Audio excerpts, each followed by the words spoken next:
નમસ્કાર દર્શક મિત્રો, હું છું શ્યામલ મહેતા. આપ જોઈ રહ્યા છો બાજ નજર. મિત્રો, આજે વિઘ્નહર્તા ગણેશજીનું આગમન થઈ રહ્યું છે.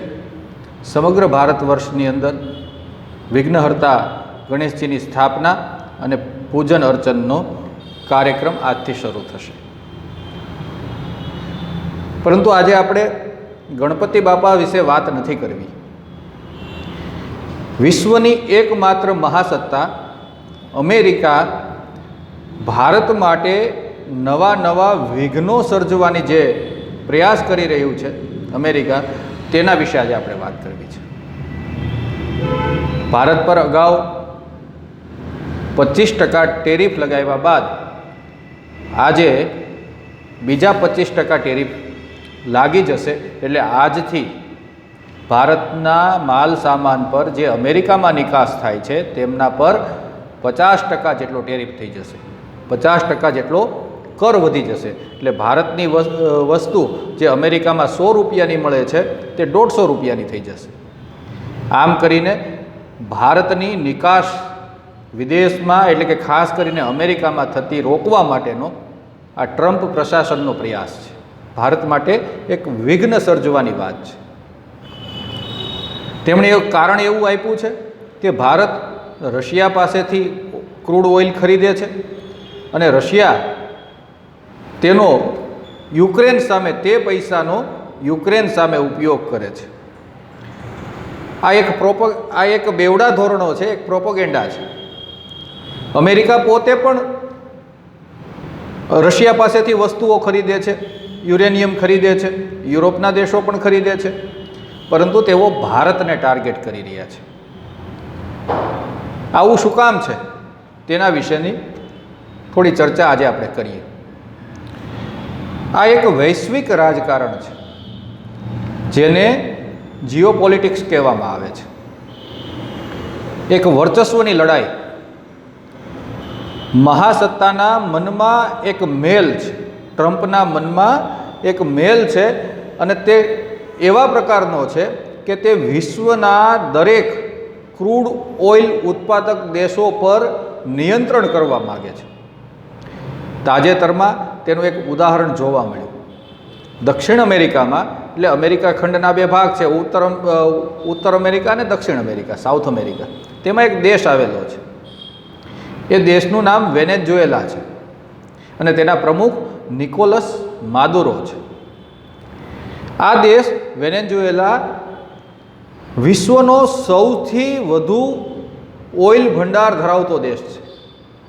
તેને ત્યાં ક્રૂડ ઓઇલ મબલખ માત્રામાં જોવા મળે છે, પરંતુ તે કોઈને વેચી શકતો નથી. તેનું કારણ અમેરિકા છે, યુનાઇટેડ સ્ટેટ ઓફ અમેરિકા, જે એક દેશ છે. આ જે અમેરિકા ખંડની વાત છે કે વેનેઝુએલા દક્ષિણ અમેરિકા ખંડમાં આવેલો છે, જ્યારે યુનાઇટેડ સ્ટેટ ઓફ અમેરિકા એટલે કે USA, જેના રાષ્ટ્રપતિ ટ્રમ્પ છે, તેમના કારણે આ બધું અટકી ગયું છે. ટ્રમ્પની નીતિ એવી છે કે વિશ્વમાં ક્રૂડ ઓઇલ ઉત્પાદન કરતા દેશો કાં તો તેમના કહિયાગરા બની જાય અથવા તો તેમને આર્થિક રીતે બરબાદ કરી રિઝિમ ચેન્જ એટલે કે સત્તા પરિવર્તન કરાવી અને ત્યાં પોતાનો માણસ બેસાડી દેવાય. આવી રીતે કરીને વિશ્વના ક્રૂડ ઓઇલ ઉત્પાદન કરતા દેશો પર નિયંત્રણ કરીને વિશ્વ પર નિયંત્રણ કરી શકાય. કોઈ પણ દેશ છે તેઓ એમ કહે કે ભાઈ કાલથી તમને ક્રૂડ ઓઇલ નહીં મળે તો તે દેશનું આખું અર્થતંત્ર ડામાડોળ થઈ જાય. આવી સ્થિતિમાં તે દેશ ઘૂંટણી આવી જાય. આ વગર હથિયારે હિટલર બનવાની એક પ્રયાસ ડોનાલ્ડ ટ્રમ્પ દ્વારા થઈ રહ્યો છે. લડાઈ વગર આ એક ટ્રેડ વોરના માધ્યમથી તેઓ આવું કરી રહ્યા છે. તેના કેટલાક ઉદાહરણો છે. સૌ પ્રથમ ઈરાન છે. વિવિધ આરોપો લગાડી અને ઈરાનની સાથે વિશ્વના દેશોનું ક્રૂડ ઓઇલનો વેપાર બંધ કરી દેવામાં આવ્યો છે. ઇવન પાકિસ્તાન જે તેની બોર્ડર પર છે તેમની સાથે પણ ઈરાન પોતાનું ક્રૂડ ઓઇલ વેચી શકતું નથી. પરિણામે આજે ઈરાનનો જે રૂપિયો છે તે તળિયે આવી ગયો છે. તેની આર્થિક હાલત ખૂબ ખરાબ છે. અમુક અમેરિકા વિરોધી દેશો, ચીન કે રશિયા જેવા દેશો સિવાય તેમની સાથે કોઈ વેપાર કરતું નથી. ભારત જે એક સમયે ઈરાનના ક્રૂડ ઓઇલનું ખૂબ મોટું ગ્રાહક હતું, તે અમેરિકન દબાણ આગળ ઝૂકીને તેમની પાસેથી તે મગાવતું નથી. બીજું તેમનો શિકાર રશિયા છે. રશિયાની અંદર પણ મોટા પ્રમાણમાં ક્રૂડ ઓઇલ ઉત્પાદન થાય છે. એટલે યુક્રેનનો ઇસ્યુ ઊભો કરીને યુક્રેનની અંદર નાટોની સેનાને સ્થાપિત કરીને યુક્રેનને નાટોમાં ભેળવી અને એક થ્રેટ, એક ભય રશિયામાંથી ઉત્પન્ન કરવાની કોશિશ કરવામાં આવી અને પરિણામ સ્વરૂપ રશિયાએ યુક્રેન પર હુમલો કરી દીધો અને એ યુદ્ધના આડસ હેઠળ તેણે રશિયા પર સેન્કશન લગાવ્યા, એટલે કે પ્રતિબંધ લગાવ્યા અને પરિણામે આજે રશિયા પણ વિશ્વના કોઈ પણ દેશ સાથે વેપાર ધંધો કરી શકતું નથી. તેને પણ એકલું અટોલું પાડી દેવામાં આવ્યું છે. હવે તેના બે મોટા ઓઇલ ગ્રાહકો છે, એક ચીન છે અને બીજા નંબરે ભારત છે. હવે અમેરિકા એવું દબાણ કરી રહ્યું છે કે ભારત રશિયા પાસેથી ક્રૂડ ઓઇલ લેવાનું બંધ કરી દે, એટલે રશિયાની આવક બંધ થઈ જાય, ત્યાંની પ્રજા ભૂખે મરવા માંડે ઈરાનની જેમ.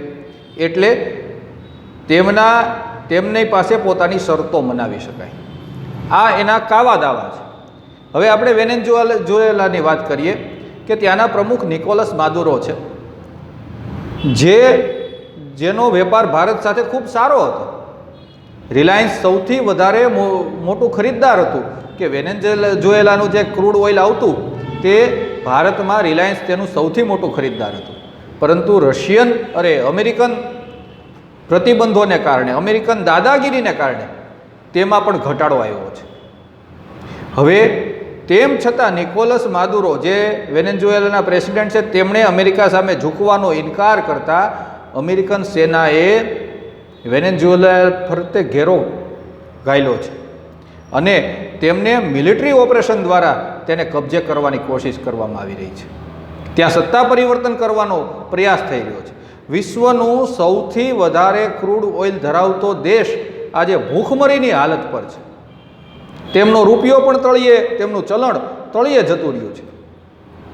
આ સ્થિતિનું નિર્માણ અમેરિકા દ્વારા વિશ્વમાં કરવામાં આવી રહ્યું છે. આમાં તેમની મેલી મુરાદ એવી છે કે દુબઈ છે, સાઉદી અરેબિયા છે, કુવેત છે, કે જે કોઈ ક્રૂડ ઓઇલ ઉત્પાદક દેશો છે તે તેમના કહ્યાગ્રા છે, એટલે ત્યાં તેમને કશો વાંધો નથી. પરંતુ જેઓ તેમની સામે છે તેમને તેઓ પોતાના દબાણમાં લાવવા માગે છે, પોતાના કહ્યાગ્રા બનાવવા માગે છે. એટલા માટે અમેરિકા ભારત પર દબાણ કરી રહ્યું છે, કારણ કે 140 કરોડની વસ્તીનો દેશ, ખૂબ મોટો ગ્રાહક છે અને તેના કારણે કોઈ પણ દેશનું અસ્તિત્વ ટકી શકે તેમ છે, વેનેઝુએલા હોય કે રશિયા હોય. એટલા માટે તે ભારતનું નાક દબાવવા માટે આ ટેરિફ નામનો પ્રયોગ કરી રહ્યા છે. બીજું, તેમને પોતાની પ્રોડક્ટ્સ ભારતમાં વેચવી છે, એટલે ભારતના ખેડૂતોના ભોગે, ભારતના પશુપાલકોના ભોગે તે દાદાગીરી કરીને ટેરિફ લગાવીને ભારતમાં પોતાની વસ્તુ વેચવા માગે છે.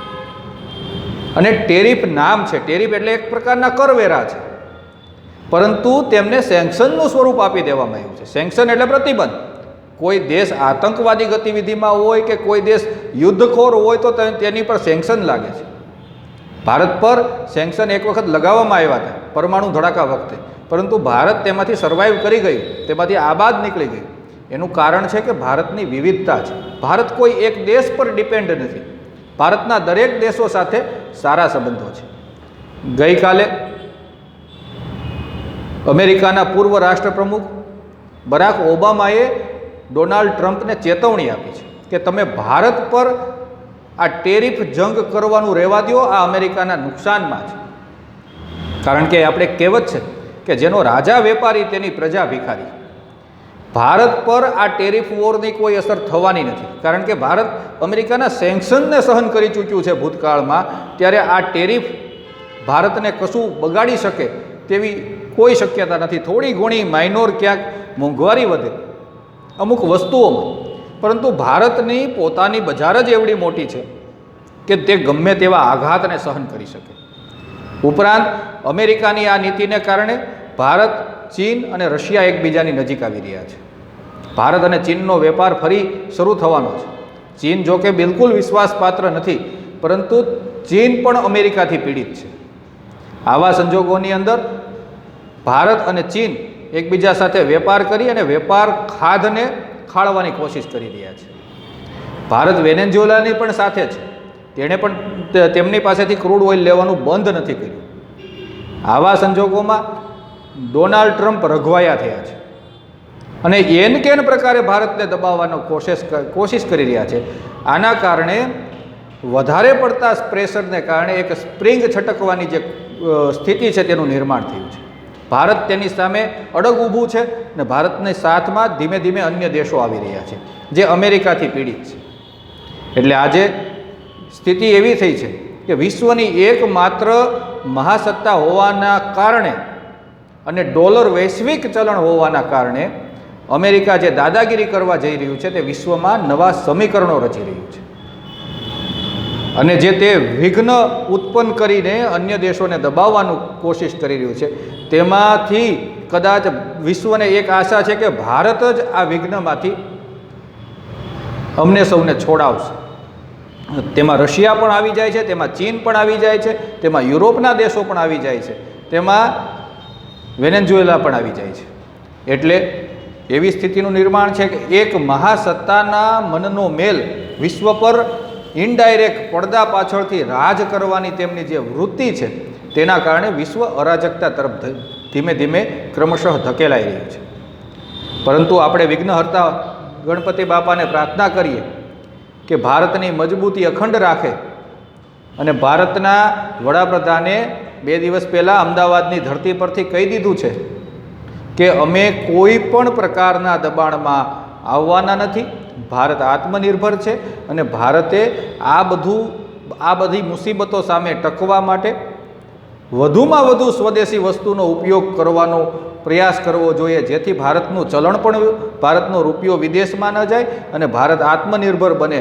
ત્યારે આવા તરંગી અને તગલગી ટ્રમ્પ જેવા શાસકો અત્યારે કે ભવિષ્યમાં આવે તેનો આપણે ખૂબ સફળતાપૂર્વક સામનો કરી શકીએ. જય હિન્દ, જય ભારત.